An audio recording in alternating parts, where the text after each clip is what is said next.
Hey y'all, it's Calvin's Corner 72. Going into Vann's house to check it out. Y'all listen to this lady. She's gonna tell you all about it. And me too.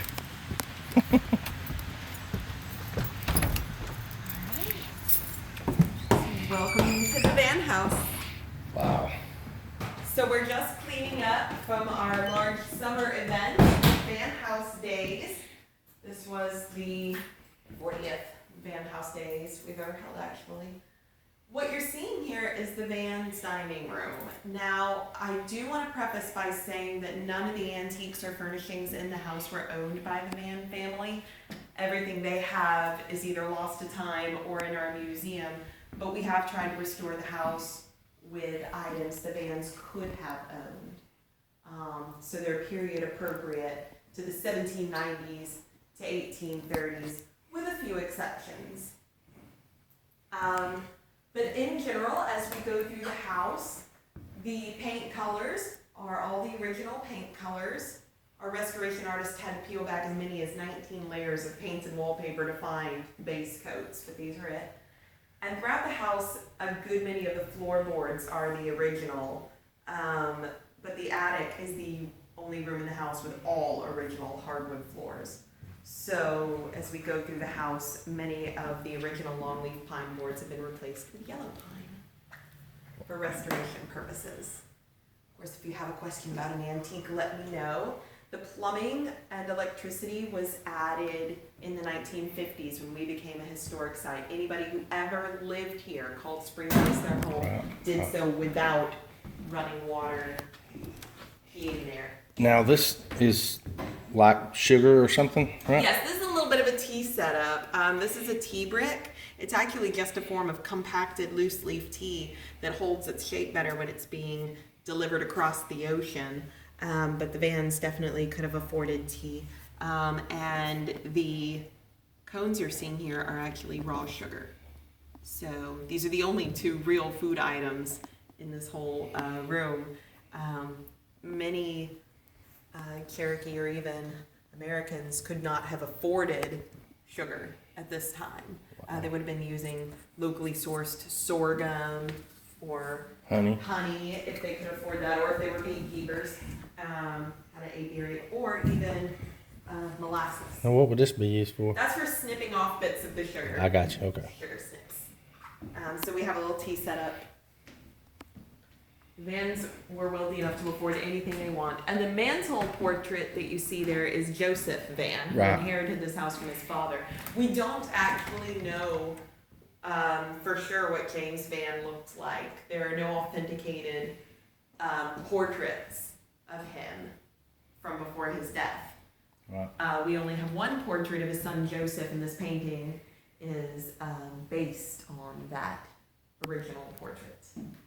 And was donated to us. Awesome. Go ahead and take you into the parlor next, or the drawing room. In here what to do the business. Exactly.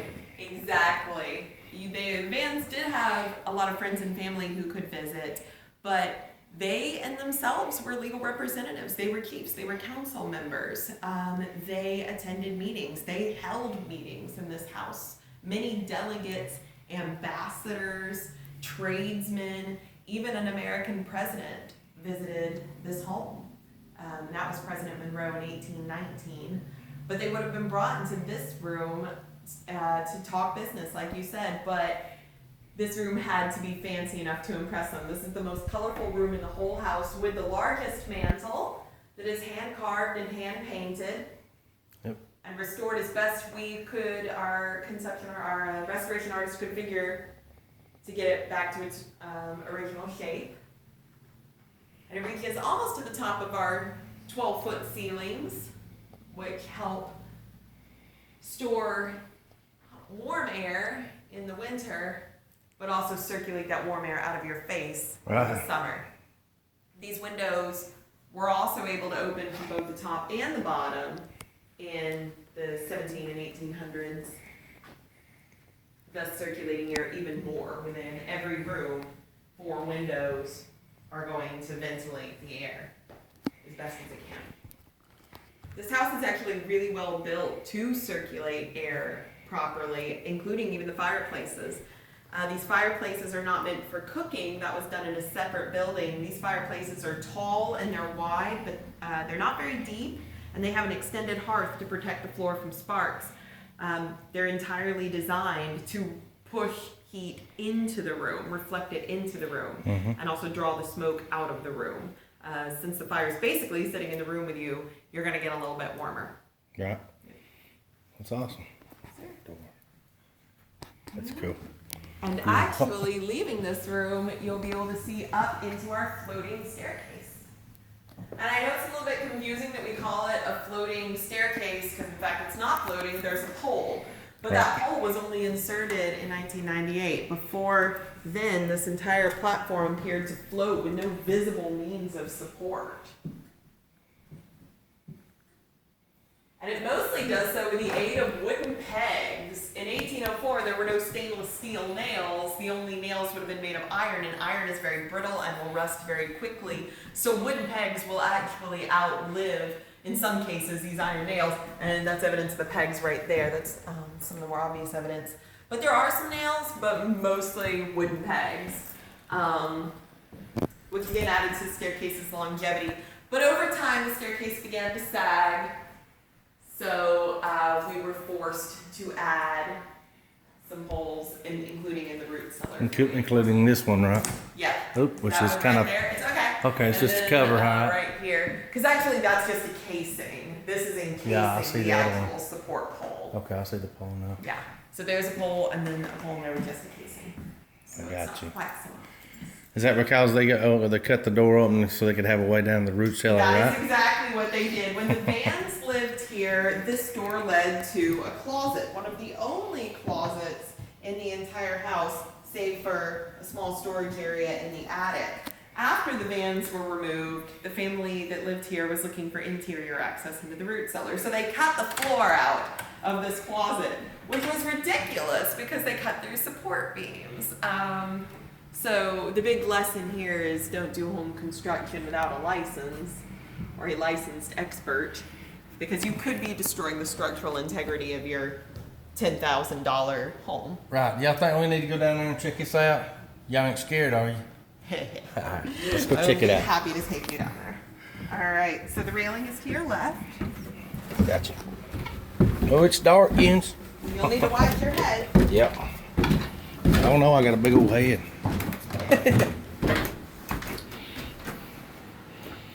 All right. So these are the original red clay floors. And a big old spider right there, too. Yay! Sometimes it happens. These are also the original bricks. And this was the second room. It did not originally have the stairs that we just came down. So it would have been the colder of the two rooms. So we think that's where James stored his whiskey. Right. So you're not getting, your beer won't get too warm.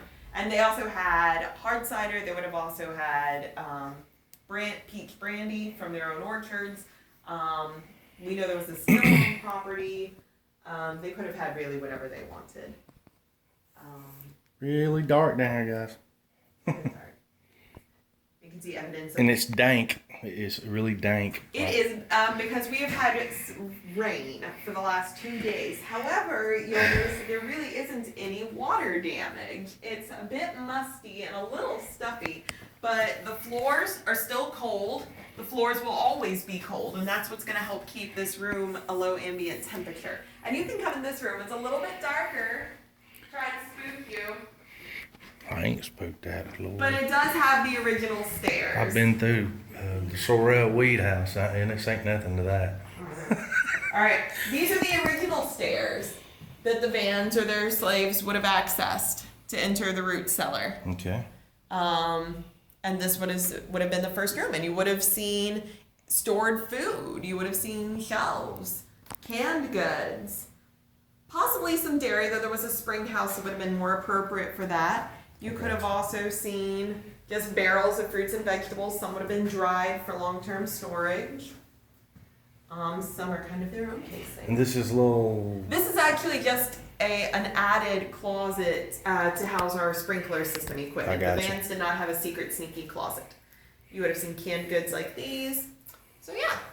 Now, in the past, I know I have actually heard that there was some kind of jail down here or something. That is not documented. Okay. Most of what we know about the Vanns has actually come from the Moravian diaries. Mm-hmm. The Moravians were a denomination of Christianity that ran the first European-style boarding school and church here at Spring Place. Right. So they really never wrote about. Yeah, we need to do some I just wanted to say that. restoration down here. This Okay. was stucco that was added later. The rumors of there being chains on the wall are fabricated. They are just really people Right. spinning tales, unfortunately. Okay. Well, maybe fortunately. Who knows? Yeah, we Okay. just don't have evidence of this being anything other than a root cellar. And the Moravians would have talked about it if it was. Guys, this is the first time I've ever been down here. It's really awesome. I enjoyed it. We're going to go upstairs now and check it out.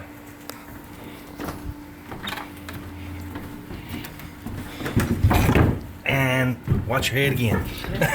I've actually haven't done that in over a year, so I'm impressed with myself. That's really Probably just need more coffee. Alright, so if you go up the stairs, you're going to look for the burn mark. The Vanns who lived in this house were not marched to Oklahoma. They made their own way. But they were removed 3 years prior to the Trail of Tears.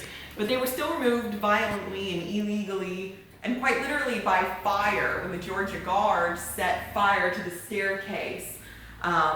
Joseph and his family then left the building. And that was the last in the series of events leading up to it. But the burn mark is still in the staircase. So as we go up the stairs, you're going to look at this very first platform in the back corner, and you'll see a scar about the size of a log taken from a fireplace, one of these downstairs fireplaces.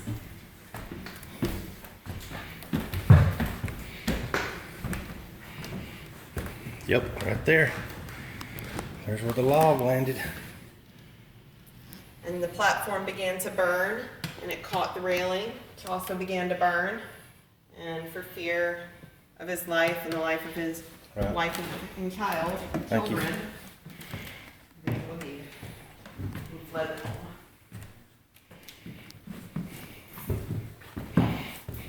This landing, during summertime when things were warm, would have been opened up. These doors go out to the balconies, and that lets in a lot of light and fresh air. In the winter, it would have been closed, and now, of course. Right. But this is the guest room.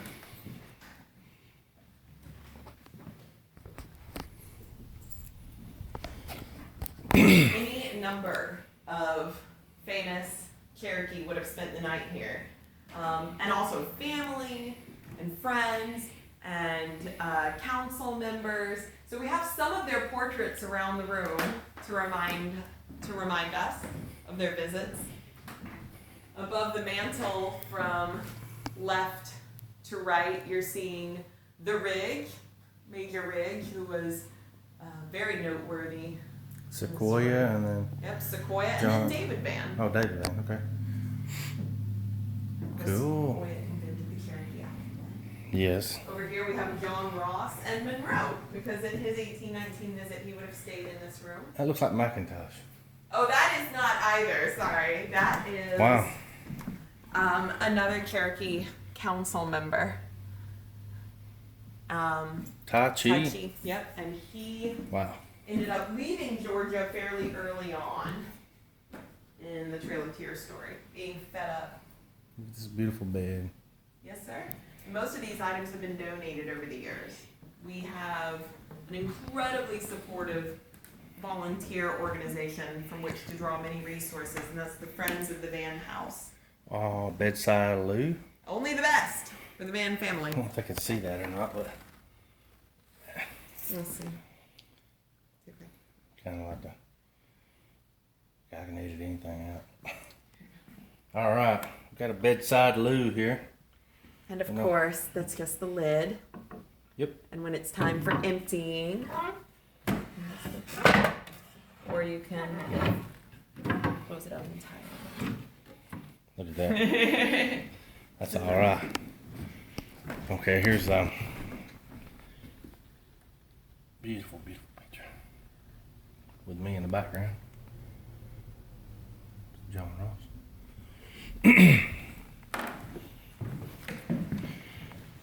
This is just impressive, isn't it? It's just huge. It's just huge. This is actually one of my favorite places in the whole house. If you're standing right here at the top of the stairs, because you get this double spiral. Yeah, you can just like see it downstairs, the middle, going up, and it just keeps going up, and wow. And this was the master bedroom. Wow. James would have slept here, and later his son Joseph.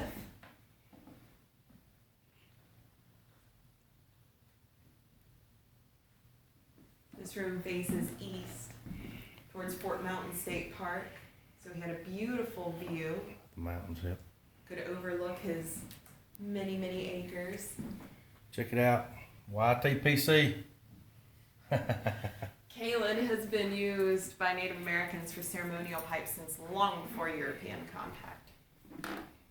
Little cognac. Yes, it is an unfortunate fact that James Vann was a severe alcoholic. It is also thought by modern academics that he could have suffered from a mental disorder, something as from the scale of bipolar disorder, all the way to syphilis, because he was a promiscuous man. But the alcohol did not help either of those conditions, and by the time he died, James Vann was fairly well steeped in paranoia and violence and aggression, though he did have many, many moments of clarity where he kept his estate together and interacted with guests and Moravians and his son. But after his death, he left everything to Joseph Vann. And Joseph, once he turned 21, took over the estate. And this thing does not want to focus on you for some reason. I don't like cameras. That's okay. why it knows. Yeah, you don't want this. Okay. But okay. No, it's okay. I do not mind. I want to be a part of your project. That's exciting. And your name again? Because I'm sorry. My name is Irena. And Irena. I'm the interpreter here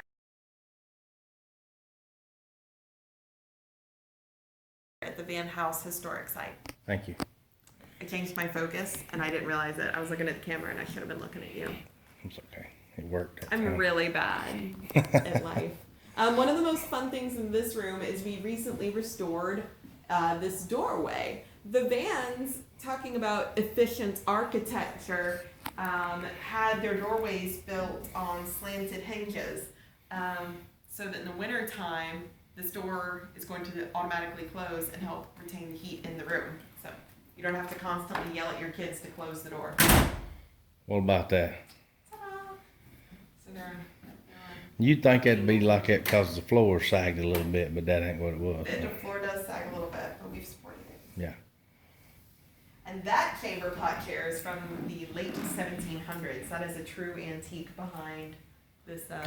Yeah. There's another chair. Yep. That one's very nice. So the Vanns had, by the time of his death, each man at least had a dozen kids. James Vann's kids were from more than 7 women, at least 7 women, but not all of them would have lived in this house. Most of the kids would have resided with their mothers in their mother's home, as was the tradition in a matrilineal society. But some of the kids were raised here, including Joseph himself, for some years, and we think they would have slept in the attic. So this last flight of stairs is a little bit steeper, Okay. and it's a little stuffier up in the attic. But if you're ready, Oh, I yeah. can take you up there. It's gonna be a climb. People were in general about the same height. We made it up here. Yep. Hit my head again. And these are all the original floorboards. Some of them have upwards of 90 rings. So it was very old pine that was being felled. Beautiful, beautiful. Old musket. We've put, yep, There's your bed tightener. exactly. Yep, you ever heard that? Sleep tight. Don't let the bed bugs by. Absolutely. You gotta tighten that bed up or you'll be on the floor. It's a great way to let your guests know they've overstayed their welcome. Let their bed down. Let their butt down. So we think that this room would have actually been the boys' room because the girls would have wanted more privacy. So the girls' room is over there, but both rooms have toys that either Native American or European kids could have played with. Because again, the Vanns would have had whatever they wanted. Here's some remakes. Oh man. I wonder if I could get this. I was trying to get it for you. Get some remake arrowheads here. Up there. Cool.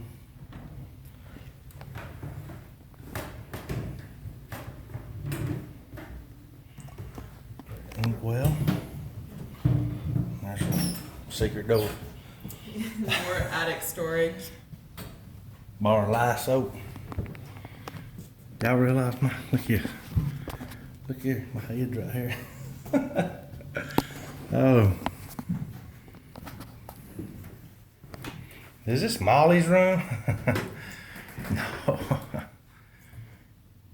You'll see this is actually a little trundle bed to give an example of how you get so many kids in one room. Oh God, I see now. It's a bed within a bed. An early trundle bed. Trundle? Mhm. Okay. There's a gourd and a flute. Little doll. Our gourd rattle is Yeah. something kids could have had or practiced with. But still books because they were still attending the Moravian school. At the Yeah. school they were taught science, mathematics, reading, writing, farming, and also appropriate European lifestyles. The girls were taught sewing and cooking, Right. the boys were taught field work, farming, hunting. So the missions within the Cherokee Nation at this time did a lot to help facilitate assimilation into European lifestyles. Because how the Cherokee chose to fight removal. Right. Chose to fight removal.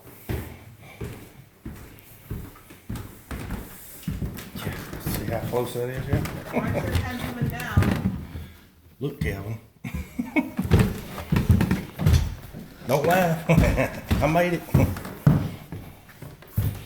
Yeah. I'm gonna spiral all the way back to one of the first floor.